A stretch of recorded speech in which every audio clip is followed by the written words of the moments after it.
Hi, this is Miss Pfeiffer, and I'm going to read The Bed Book by Sylvia Plath. This was my favorite book when I was a little girl.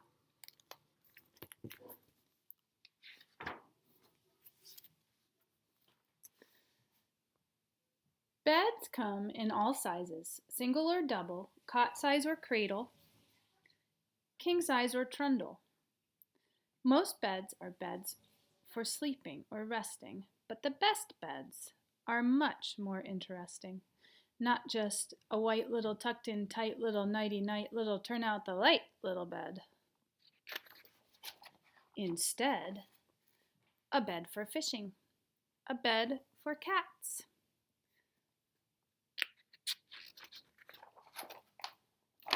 a bed for a troupe of acrobats,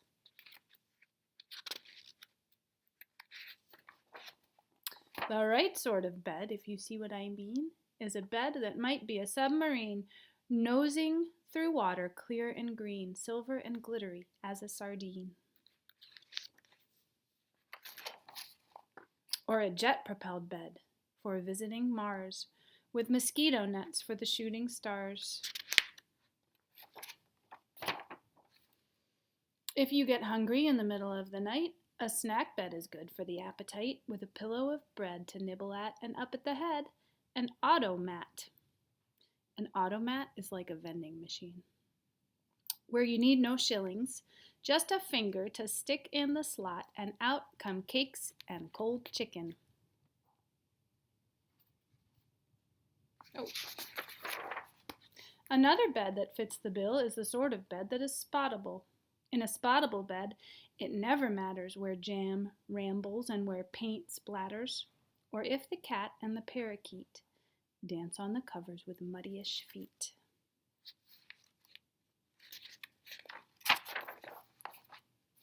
On the other hand, if you want to move, a tank bed's the bed most movers approve. A tank bed's got cranks and wheels and cogs and levers to pull if you're stuck in bogs. A tank bed's treads go upstairs or down, through duck ponds or through a cobbledy town. And you're snug inside if it rains or hails. A tank bed's got everything but sails. Now a gentler bed is a good deal more the sort of bed birdwatchers adore, a kind of hammock between two tall trees where you can swing in the leaves at ease.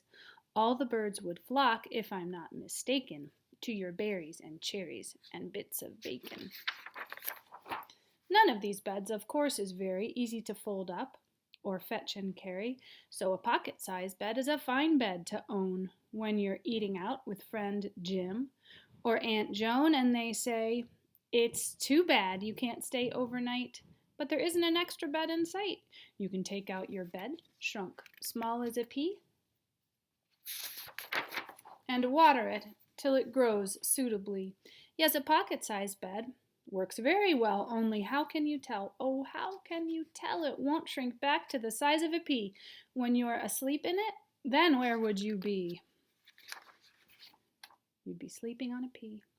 Oh, here's a bed shrink-proofer than that, a floatier, boatier bed than that. In an elephant bed, you go where you please. You pick bananas right out of the trees. An elephant bed is where kings ride. It's cool as a pool in the shade inside. You can climb up the trunk and slide down behind.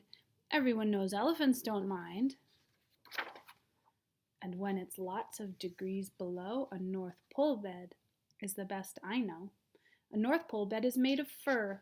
It's fine if you're an explorer or if you just have a very cold nose.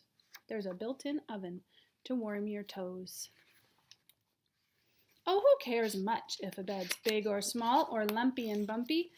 Who cares at all as long as its springs are bouncy and new? From a bounceable bed you bounce into the blue, over the hollyhocks, toodaloo, over the owls, to-wit-to-woo, over the moon, to Timbuktu with springier springs than a kangaroo. You can see if the Big Dipper's full of stew, and you may want to stay up a week or two. These are the beds for me and for you. These are the beds to climb into, pocket-sized beds, and beds for snacks. Tank beds, beds on elephant backs, beds that fly or go underwater, bouncy beds, beds you can spatter and spotter, birdwatching beds, beds for zero weather, any kind of bed, as long as it's rather special and queer and full of surprises. Beds of amazing shapes and sizes. Not just a white little, tucked in tight little, turn out the night little bed. That's the end. Thanks for listening. I miss you all.